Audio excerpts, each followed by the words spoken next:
Deputy President, tafadhali tuketi chini, please.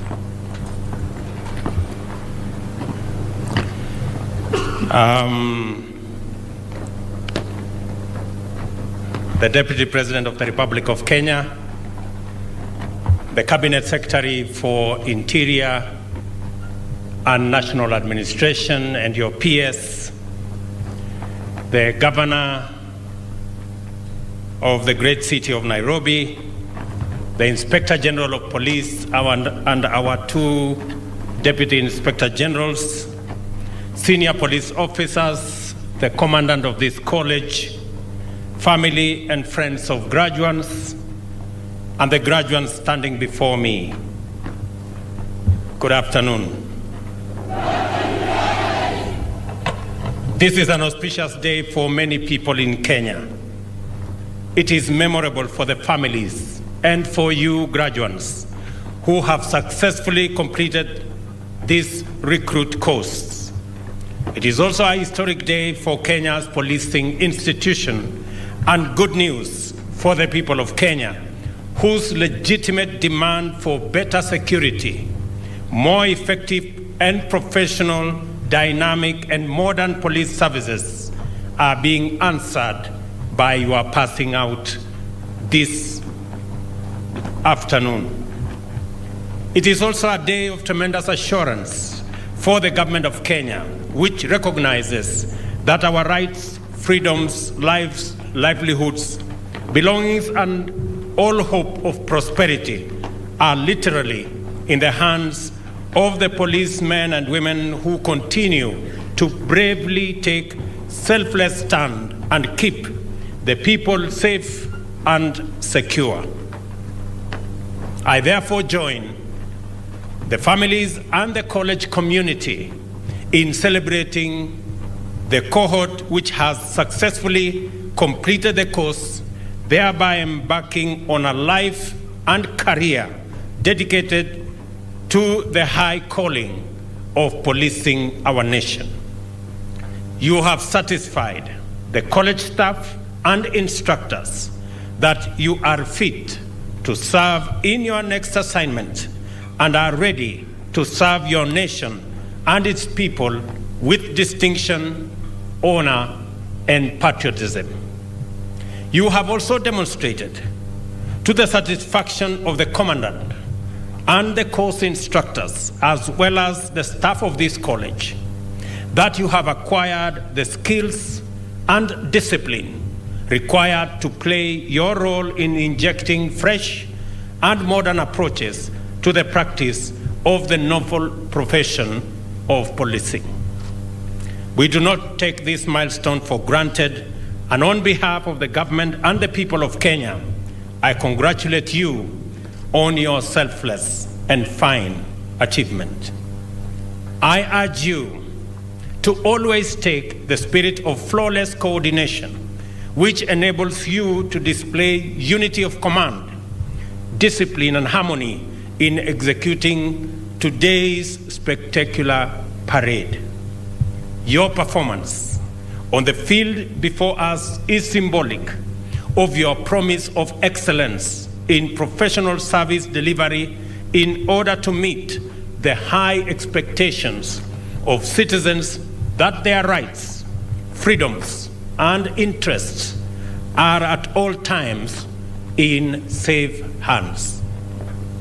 You go forth to serve in an increasingly complex and dynamic security environment, with diverse novel threats emerging on a continuous basis to compound ordinary crime and chronic security challenges. It is our legitimate expectation that you are ready to face the challenges head-on in a skillful, efficient, and effective manner, thereby safeguarding the necessary environment for Kenyans to pursue their aspirations and achieve shared prosperity as a nation. I urge you to be ever mindful of your immense responsibility to dedicate all your service to the observance of your oath of allegiance, your standing orders, the Constitution, and all the laws of the land. Furthermore, I remind you of the government's commitment to realize a new policing paradigm underpinned by a citizen-centered, service-oriented approach to the provision of security and maintenance of law and order. This paradigm also respects and upholds integrity, fundamental human rights, and constitutional freedoms, human dignity, and our determination as a nation to pursue sustainable development as an open and democratic society. As pertains to the Constitution, therefore, I particularly call on you to be mindful of the national values and principles of governance to serve as your professional anchor. The need for modernization arises from the constantly evolving complexity of contemporary security challenges. Technology and globalization has enabled antisocial characters and criminal networks to threaten society in more dangerous ways over a vast international range. It is important for every police professional to rise to this challenge by acquiring insights to empower them in understanding complicated and sophisticated criminal and security threats, and skills that enable them work effectively with modern technology and modern equipment. We are determined to deliver security in all parts of Kenya without sacrificing fundamental rights and freedoms. A more autonomous, professional, and better resourced police service whose members enjoy conducive terms of employment and conditions of service and have access to adequate welfare amenities will go a long way in facilitating this commitment that we have as a nation. We have liberated the police service from political and bureaucratic control by relocating the police budget from the office of the President to the office of the Inspector General. Without autonomy, the police service is vulnerable to weaponization, making it a threat instead of an asset to challenges in our security and law and order sectors. We have also sustained the commitment to escalate the police to citizen ratio by recruiting and training more policemen and women on a continuous basis to ensure that Kenyans have access to responsive and effective police protection throughout the country. Furthermore, we have increased our investment in the provision of infrastructure, equipment, and technology for the police to improve their capacity to combat crime and protect Kenyans and their property. This includes the establishment of an ultra-modern forensic laboratory to enable our investigators solve complex crimes and keep bad elements off through effective prosecution. Additionally, we have enhanced coordination between various agencies in resolving crime and security threats, while at the same time deepening the collaboration between the police services and communities. For this reason, it is important for every police officer, including you standing here before me today, to be mindful of the need to maintain relations of mutual respect with members of the public as a matter of necessity. This is because citizens are your employers. Citizens' rights and freedoms are constitutionally protected, and also because cordial relations with the public enhances police capacity to keep citizens, their communities, and their properties safe. As regards the terms of employment, conditions of service, and welfare of police officers, the government of Kenya has undertaken a number of measures. I recently, for example, appointed a task force to review the conditions of service for the police and prison officers, whose report and recommendations shall chart a clear and actionable path to significant improvement of the terms of service and employment of our policemen and women and prison officers. Also, the provider of comprehensive health insurance cover has been competitively contracted to ensure that all police officers and their families have access to high-quality medical services, including mental health and psychosocial support. Finally, we have identified police officers as priority beneficiaries of the affordable housing projects in order to ensure that members of the service lead dignified lives in clean, spacious, safe, and secure houses and neighborhoods. Kenyans are committed to meet their part of the bargain by ensuring that their government facilitates members of the police service to be ready and capable of protecting them. For this reason, I urge the graduates as well as members of the service assembled here to reflect on their part of this contract and commit to do their utmost in delivering on it. Kenya's neighborhood of the Horn of Africa continues to face various security challenges. War, armed conflict, and civil strife has led to the collapse of law and order in various parts of our region. The cross-border spillover of this crisis has saddled our security sector with a burden of illicit firearms among civilian populations, sustaining banditry, cattle rustling, and other threats to life, property, peace, and security. Kenya continues to seize every opportunity to restore peace and stability in affected countries and regions through peacekeeping deployments and robust diplomatic efforts. We shall not relent in this quest until our brothers and sisters in the Horn of Africa as well as East Africa enjoy peace, stability, and prosperity. The time has come for us to decisively engage so as to eradicate banditry and cattle rustling within our borders. I am confident that our police services now have what it takes to execute this critical assignment, and I have given firm instructions to the ministry to support all our men in uniform to ensure that we eradicate banditry and cattle rustling.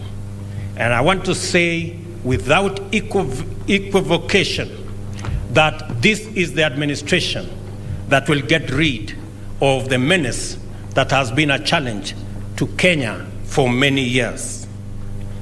As I conclude, I reiterate the high expectation that Kenyans have in you. You should have no difficulty whatsoever in meeting them by serving them with discipline, dignity, courage, firmness, but also fairness. After your graduation today, you will join your colleagues in the high calling to serve all Kenyans in keeping with the police service motto, utumishi kwa wote. Na ningependa kuchukua nafasi hii vilevile kuwapongeza, kuwashukuru na kuwauliza wakati mnaondoka hapa siku ya leo ni watume na mambo mawili. Ya kwanza ni watume na salamu nyingi kutoka kwangu kwa familia zenu, wazazi wenu, jamaa zenu na mahali kote mnatoka katika taifa letu la Kenya. Tafadhali mnibebee salamu zangu kwa mahali popote mnatoka katika taifa letu la Kenya. Jambo la pili, na wauliza kwa sababu mtakuwa na muda wa karibu mwezi moja nyumbani. Naomba kila mmoja wenu tusaidiane kama taifa. Kila mmoja wenu apande miti kule nyumbani, at least miti 30 kila mmoja wenu, na pia mupashe hiyo habari kwa ndugu zenu ambao walifanya pass out kesho, na wale nitawafanyia pass out wale walifanya pass out jana, na wale nitawafanyia pass out kesho. Na vile vile katika jambo hilo hilo la mambo ya mazingira, tunajua tuko na changamoto kubwa ya mambo ya mazingira katika taifa letu la Kenya na duniani kote. Nimeuliza komanda wetu ama commandant wa hii campus pamoja na ile ya kule kwa GSU na wale watu wote ambao wanafanya katika sekta ya security katika mji wetu wa Nairobi, kwamba hiyo sekta yote, na wauliza mtupandie miti milioni 10 hapa Nairobi, kwa sababu nyinyi mnakaa hapa Nairobi. Kwa hivyo pana commandant, wale vijana watakuja hapa baada ya hawa kuondoka, wakuje na kuanza kupanda miti katika college hii. College hii iko na miti chache, Eastlands iko na miti chache. Nauliza wanajeshi, askari wetu wa polisi, askari wetu wa prison wanaoishi hapa Nairobi, watusaidie kupanda miti milioni 10 hapa Nairobi, wakiungana na county yetu ya Nairobi chini ya governor wetu Mheshimiwa Sakaja. Nimemuuliza ya kwamba washirikiane na wizara yetu ya mambo ya mazingira, vile vile na Kenya Forest Service. Mutapatiwa seedlings ama miche ya miti, ndio mtusaidie kupanda miti, hasa katika sehemu hii mnayoishi ya Eastlands. Naamini ya kwamba tumekubaliana tutaenda hivyo, na nataka kusema jambo langu la mwisho kwenu. Paulo katika Biblia alimwambia Timotheo katika Timotheo 1 ama Timotheo ya kwanza 1 mstari wa 12 ya kwamba usikubali mtu adharau ujana wako. Na waambia askari wetu, sote tumekubaliana kazi ni kazi.